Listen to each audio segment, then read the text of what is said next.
రంగినేని అభిలాష్ రావు గారు, senior minority నాయకులు బద్రుద్దీన్ గారు ఉన్నారు. ఈరోజు నిన్న అదేవిధంగా ఒక గంట ముందు కేంద్ర హోంశాఖ సహాయ మంత్రి, మన దరిద్రం ఏంటంటే ఇట్లాంటి వాళ్ళు కేంద్ర హోంశాఖ మంత్రులుగా ఉండడము, కేంద్ర మంత్రివర్గాలలో ఉండడం, అట్లా చెప్పాల్సిన దౌర్భాగ్యం మనకు ఏర్పడింది. పదవులు ఉన్నాయి కాబట్టి చెప్పాలి, తప్పదు. ఆయన ప్రెస్లో ఈ ఫోన్ ట్యాపింగ్ అంశానికి సంబంధించి రేవంత్ రెడ్డి పెట్టిన ఒక చెత్త కేసుకు సంబంధించి ఆయన ఏదో పోయి అక్కడ ఓ సాక్ష్యం ఇవ్వడానికి పోయి బయటకు వచ్చిన తర్వాత మాట్లాడిన మాటలు, గంటకు ముందు కరీంనగర్లో మాట్లాడిన మాటలు చూస్తే ఒక విషయం నిర్ధారణ ఏంటంటే బండి సంజయ్ని పిచ్చాసుపత్రిలో జాయిన్ చేయాల్సిన సమయం మాత్రం ఖచ్చితంగా వచ్చిందని ప్రజలు భావిస్తూ ఉన్నారు. సమయం సందర్భం లేకుండా నోటికొచ్చినట్లు పిచ్చివాగుడు వాగడం అనేది ఈ బండి సంజయ్కి అలవాటైపోయింది.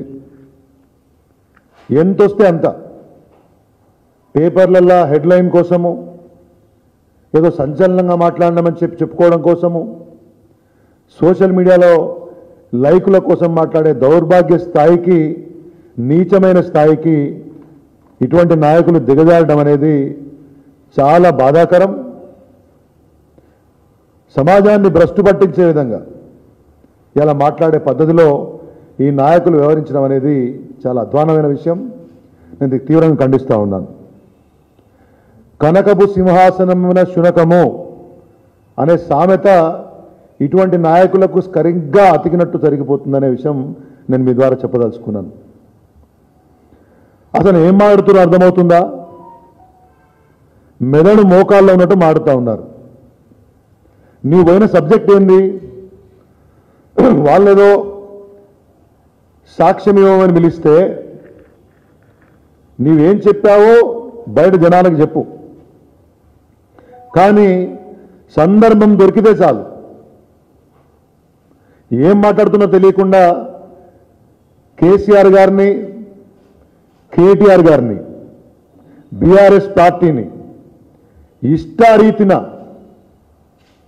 నోటికొచ్చినట్లు ఓ పద్ధతి లేకుండా దిగజారుడు భాషతోటి మాట్లాడడం అనేది సరైన పద్ధతి కాదు అనే విషయాన్ని నేను బండి సంజయ్కి తెలియజేస్తున్నాను. ఏం లాంగ్వేజ్ నాకు అర్థం కాదు. నీచులు అంటావు, దుర్మార్గులు అంటావు, వావి వరుసలు లేవంటావు.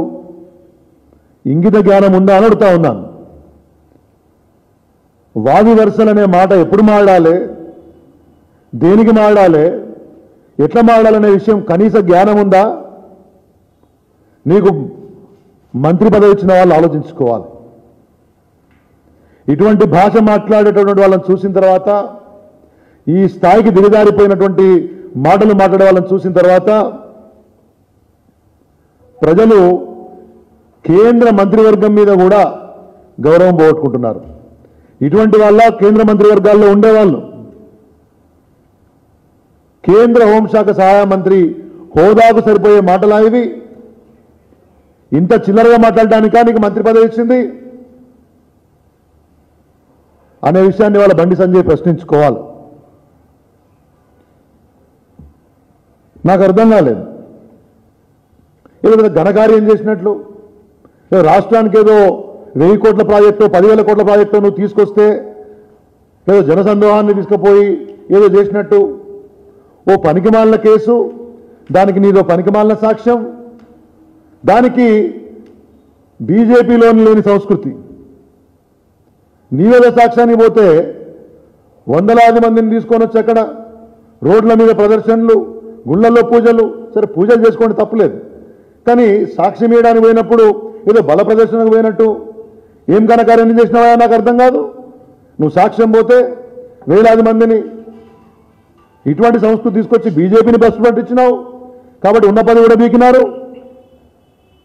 ఇవాళ ఏదో ఒక పందిరి మీద వస్తే దాన్ని రాష్ట్రం కోసం వినియోగించేది పోయి కరీంనగర్ పార్లమెంటు వాళ్ళు ఏదో నరేంద్ర మోడీ ముఖం చూసి రామ మందిరం ఆ ఉద్యోగంలో ఓట్లేస్తే మళ్ళీ మంత్రి పదవి తెచ్చుకొని ఏదో రాష్ట్రానికి 4 మంచి పనులు చేసేది పోయి పొద్దున్న లేస్తే నీ మాటల్లో ద్వేషం, నీ మాటల్లో ఒకలాంటి శత్రుభావన కేసీఆర్ గారి మీద కానీ కేటీఆర్ గారి మీద కానీ, కేసీఆర్ గారిని పట్టుకొని నోటికొచ్చినట్టు మాట్లాడడం అనేది ఏం సంస్కృతి ఇవాళ బీజేపీకి చెప్పాలి.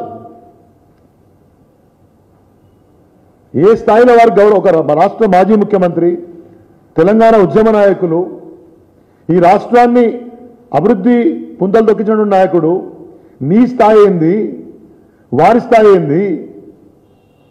నక్కకు నాగలోకానికి అంత తేడా ఉంటుంది. ఏదో అదేదో సామెతలాగా అందరి ధర్మాన ఏదో పదవి వచ్చినంత మాత్రాన రోజు కేసీఆర్ గారిను కేటీఆర్ను తిడితే గొప్పోడి అయిపోవు బండి సంజయ్. ఇటువంటి చిల్లర మాటలు మానుకుంటే మంచిది. ఏ విషయాన్నైనా కానీ ప్రజా జీవితంలో ఉన్నవాళ్ళు, బాధ్యతగా పదవులు ఉన్నవాళ్ళు జాగ్రత్తగా మాట్లాడాలనే ఇంగిత జ్ఞానం లేకపోతే ప్రజలు బుద్ధి చెప్తారనే విషయాన్ని గమనించాలి. ఇవాళ నేను అడుగుతా ఉన్నాను, అసలు కేంద్ర హోంశాఖ సహాయ మంత్రిగా నీ బాధ్యతలు ఏంటో నీకు తెలుసా? ఎన్నడైనా పార్లమెంట్లో 4 మాటలు మాట్లాడినావా తెలంగాణ రాష్ట్రం గురించి, నీ శాఖ గురించి? 4 మాటలు నీకు వచ్చిన భాషలనే, ఆ తత్తర భాషలో తుత్తర భాషలో మాడతావు కదా, ఆ భాషల్లో అయినా కానీ ఎప్పుడన్నా ఏదైనా అంశం గురించి మాడగలుగుతావా? నువ్వు కేటీఆర్ గారి గురించి మాట్లాడతావు. నీ స్థాయి ఏంది, నీ వ్యవహార పదవి నేను మళ్ళీ చెప్తా ఉన్నాను, పదవులు ఉన్నంత మాత్రాన ప్రజా జీవితంలో ప్రజలలో స్థాయి రాదు. బీజేపీ నాయకులే నిన్ను ఒక జోకర్లా చూస్తూ ఉన్నారు.